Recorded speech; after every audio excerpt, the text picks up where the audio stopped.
Good morning, everyone. Good morning, Professor Frank, Ibudian, and Monique. Before I'm presenting, I would like to. I'm sure that you guys already know my name, but I will tell my name first. I'm Poppy Demotekay, and in the Pages project, I chose topic the project writing for social justice. And my topic for this project is racism.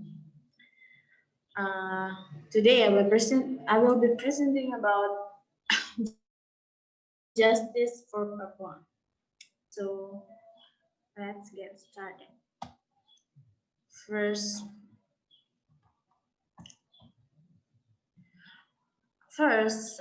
to begin, I would like to explain to you all about the races of the world and explanation about black people. So, summarized from cascos.co.id website, there are three types of human races in this world. They are Mongoloid race, the Negroid race, and the Caucasian race. Those who belong to Mongoloid race, they have yellow skin color and straight black hair. And for those who belong to Negroid race, they have black skin color and curly hair. And also for those who belong to Caucasian race, they have reddish white skin and wavy hair.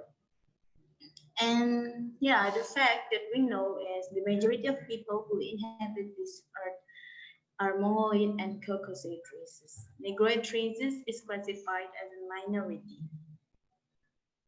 Reporting from Wikipedia, the term black people is used in certain countries. This often happens in some countries where there are black residents for the purpose of comparing ethnicity. In some countries, the term black is used to mock, demean, and give an offensive label. Now, what is racism? How it affects us? So, reporting from the homepage of docentsociology.com, racism is an ideology or thought based on belief that if certain traits in a person are inherent from birth to that person, it indicates that people who have these characteristics are low, so that they are automatically discriminated against in their social environment.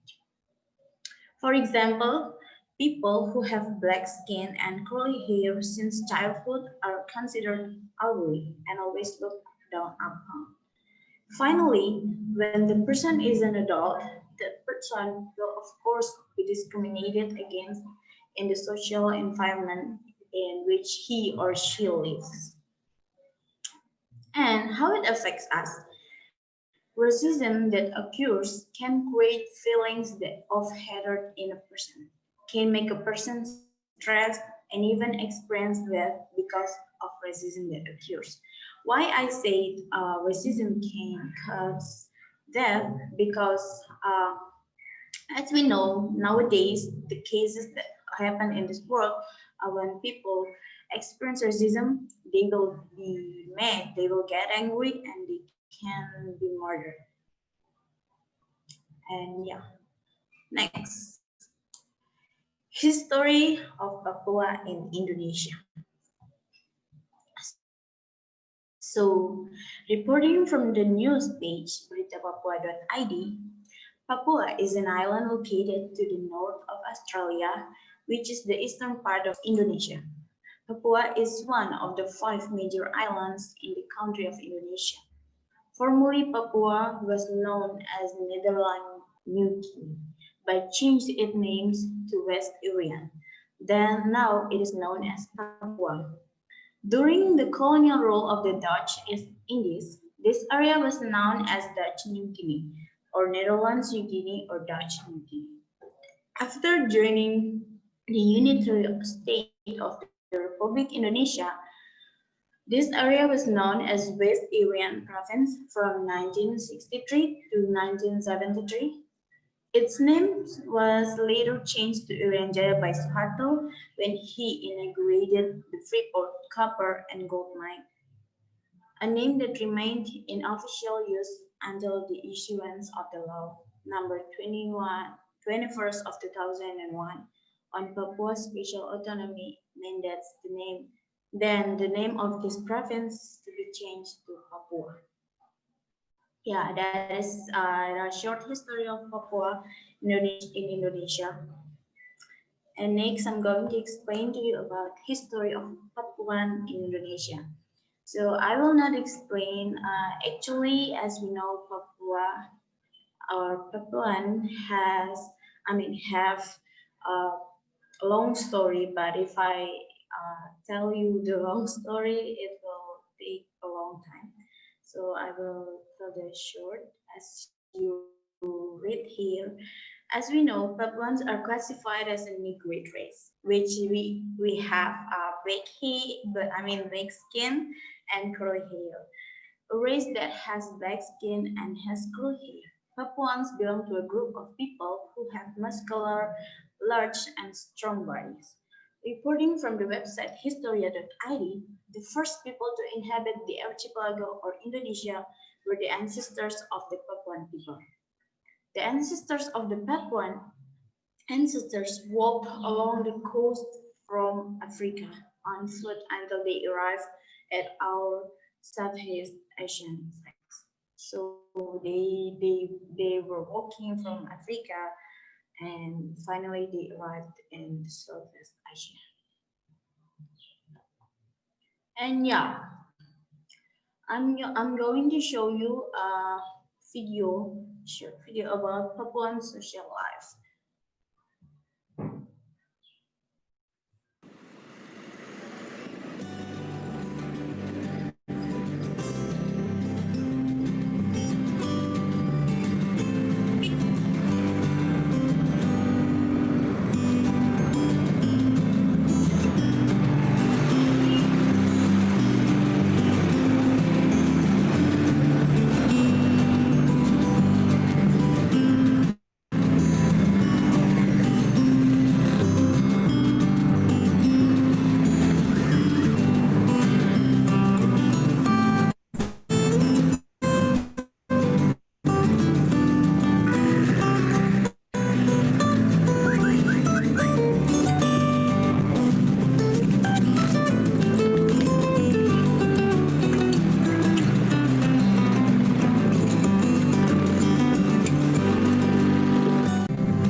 So, sorry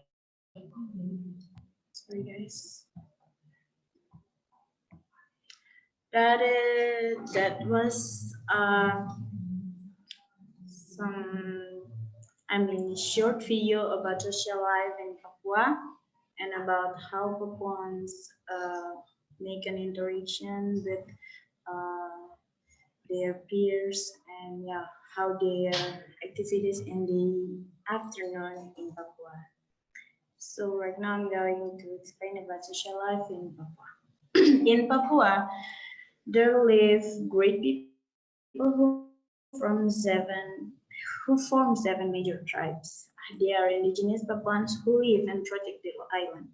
All people in Papua live in peace and love each other. There is no difference in the treatment carried out by Papuans to immigrants or people who come from outside Papua.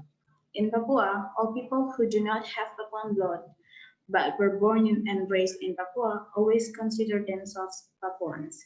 This is what makes non-Papuan and Papuan people always receive the same treatment from the government and in their social life. Indigenous Papuans also never restrict their non-native Papuan brothers from associating with their children. And yeah,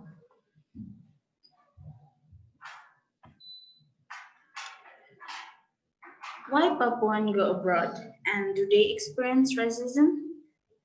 As we know, the location of Papua, which is located at the eastern tip of Indonesia, means that the facilities that are obtained by Papuans are very minimal.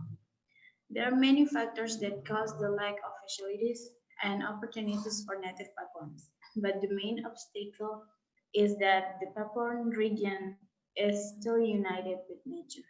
Education in Papua is currently very advanced, but there are still many parents who choose to send their children outside Papua on the grounds of getting more sophisticated and cool educations. The Papua provincial government has also chosen to send selective native Papuan children to study outside Papua to return and be able to develop Papua. And yeah, with that fact that Papuans are classified as a Negroid race, which is a minority group in Indonesia, racism cannot be avoided from every Papuan. Papuans will continue to experience discriminatory attitudes when they go to Western Indonesia. And what I said is a fate that always happened, and this happens because of racial differences and attitudes of racism that can easily be created in everyone's social life. I will tell us my short story uh, from my experience. So I went to Java when I was in high school. When I attended high school in Java, and yeah, I did experience racism. What everything that I did, people always say she cannot do this because she's Papuan. Like she's stupid, she's ugly like that. And yeah, that what I experienced.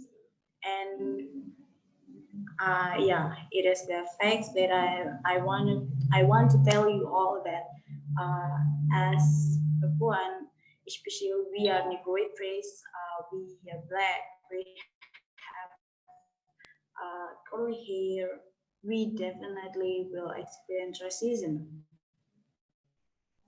But and yeah, the injustice and the effects. The injustice that often occurs to Papuans when they are outside Papua is an open secret. Everyone feels used to seeing Papuans being treated unfairly and feels this is appropriate. Outside Papua, such as the islands of Java, Sumatra, and other parts of Western Indonesia, Papuans are always treated like stepchildren, while in Papua, all people who come from outside Papua are always treated like brothers. The effect of all discrimination and racism that occurs is the growing sense of hatred in the hearts of Papuans towards Indonesia, and it causes them to convey their aspirations through harsh actions because they have never been heard. Yeah, these are two pictures that I got when Papuans convey their aspiration. The left one, I mean the first picture was the photo when last year in Papuan experienced racism, an event where we Papuans were called monkey. We were called monkey, and we were say we're being we're experts, as in they said we're black, we are ugly, we're stupid, and anything else. And the right one, well, is the photo where Papuans conquer the aspiration and they want referendum. They want to, yeah, the independence of Papua. Yeah. Here, I know that these pictures maybe it happens because there's some, like, for example, they convey their aspirations because they do not they are not being here, like they cannot experience justice like that, and they always experience racism. That's why they become they angry. Yeah, the the only way they can tell their opinion is like this, like they convey. But when they are conveying their aspiration, always happened like abusive treatments for them. Like here you can see the last picture. I mean the fourth picture in the right. Uh, there is a man said, "I'm not monkey," and yeah, honestly, when I opened this photo, I was crying because it's so yeah, not good. It's so sad because we're all human and we have rights to live. And yeah, these are the pictures that I got uh, about social life in Papua. As you can see here in Papua, there is no difference between all of us. Even you are white, you have a straight hair, but you are brothers and sisters. Like in Papua, always there is no differences, and all people always been treated equally. So after I showed all the photos and the pictures for all of you guys, I would like to make a breakout room, and I would like you guys to please discuss these questions. So I will invite you into breakout rooms. And okay, did you guys see the questions, or you guys want me to uh, show you the questions again? Can someone please? Okay, please. I will make the breakout rooms. I see the questions because I opened the slides myself. Oh, okay. Question. Can you copy the questions from the slides and paste them into the chat? Okay. Those are the questions. Okay, Can you great. guys see questions? Yes. Okay. And I will put you in the breakout rooms. Okay. Okay, so you guys can join in Yep. your breakout. Thank you guys for your discussion. Let me go back to the slide, and I will give you all time to explain about the result of the discussion. Yeah, group one. Yeah, I'll answer number one. So what we have seen from the photos and one video that you have shown, in our opinion, uh, many Papuan people still receive uh, mistreat and racism, even though in their own place, or it gets even worse when they go out from Papua. Uh, I don't know why, but it's maybe because of the stereotype. Like they see uh, Papuan as people that um, like rough and like to wreak havoc and things like that, but actually it's not, and it's all because of like their lack of knowledge about Papua, and that leads to like it happens always most of the time, and it makes Papuan people to like have the feeling to fight for their freedom.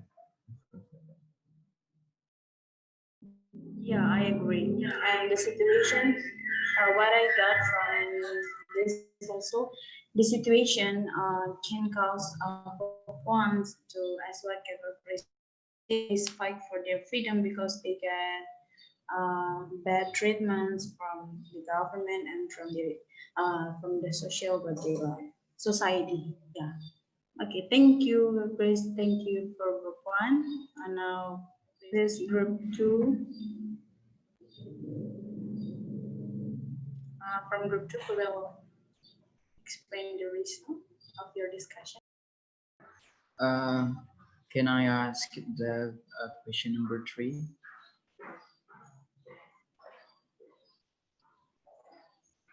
Okay. So, in my opinion, there are causes. I mean, there are things that cause why Papuans or indigenous Papuans still experience racism, even in our own land. So, in my from my perspective, I think the reasons are because Papua, they don't get a good education. Like not all Papuans have the same education, so their thoughts about racism and stuff still like last. So it makes they're still living in racism because they don't know how to respond or react to this kind of situation. And the other reason is because they are also like separation between Papuans, so like people from highlands and people from like coastal. So we also have like racism between Papuans. That's why we still have racism in our own, and we cannot compare our people to like other people out of Papuans if we still have like racism between Papuans. So I think yeah, those are the like causes or reasons why we're still living in racism even in our own land. That's all. Thank you. Yeah, that's all there's now. Thank you for answering question number three. I totally agree with you. That's also what I've been thinking about. We cannot avoid racism if between us, the Papuans, we still do racism to our brothers and sisters. So yeah, that's what I think. And for group two, does anyone want to answer the question? Of course, no one should be mistreated for conveying their aspirations. So I'm not sure what else you were looking for there. Maybe someone else has an idea. Okay, go ahead, Kara. Maybe what compliment was that like every time the Papuan people go out in the street like protesting or they always get harassed by the police and like they don't have that freedom of speech, like you guys have in the US. Here, like if you say something about like, you know, something against the police or the system, you'll immediately get like shut off, like violently. They'll shoot you. They will like do things to just stop you. So I think do we still as a human have our human right? And how can we use our human right, you know, to like protest and say what we feel about the situation that we're in right now. So that's what I can say. Yeah, Thank you, Sam, for saying that because I guess my point was is there's no way for me to disagree with that. That's my point. So it's kind of not a question to me. There's no question about it. You're right. Period. So your question though is an important question. So how can how can you um, exercise your right to speak freely and make change? I think that's a great question. How do we overcome the violence that people face when they dare to step forward and try and be the change? Thank you, Professor Frank. Thank you for you guys who have discussed and answered the questions. I appreciate it. And yeah, I will continue. The next, can we get rid of racism? So in my opinion, racism cannot be eliminated because basically it comes from the thoughts and the ideologies of everyone. However, this may be eliminated if everyone is educated adequately about racial differences from childhood. The important thing that we must focus on as indigenous Papuans is that we must not differentiate between ourselves, whether by place of residence, hill type or culture and language. Differences that make us beautiful. Therefore, let's be grateful for differences and diversity, of course. And yeah, the good thing we can get about racism is that everyone has the right to life and the right to have an opinion. What matters is how we value differences and learn to others. So you're frozen. I'm not hearing what you're saying. Can you hear my voice? Now I can. Up until now, I could not hear. Okay. Yeah, I'm sorry. The connection here is not really good. And yeah, the last word that I would like to say is we're all the same, no matter our race, no matter what language that we speak, we're all the same and we're brothers and sisters. Thank you and God bless you. Thank you. Yeah, let's definitely give her a round. Thank you so much, Poppy, for being the first and for doing such a good job. That was great. Can you make me the host again? That was excellent. That was a great start. And that was a powerful presentation. I just I want to just make one more response to one of the things I think, Sam. I think it was what you said. You give us too much credit in the states. It's not that much different here sometimes. We have a long way to go. And again, one thing about the United States is every state is like its own little country, but we have a long way to go. And we face some of the same battles that you presented here tonight about Papua. And the same feelings, just the only way I know how to be the change is with education. Try and change people's minds by educating them about commonalities of humanity. Yeah, and it's the best we know how to do. So, does anyone have any questions or comments for Poppy? I mean, I just want to say that she really set a like high bar for us, and so like we should do. I mean, we should perform as good as her or better. But she did a really good job, and that was very informative, and I learned a lot about the things that I didn't know before. So thank you, Poppy.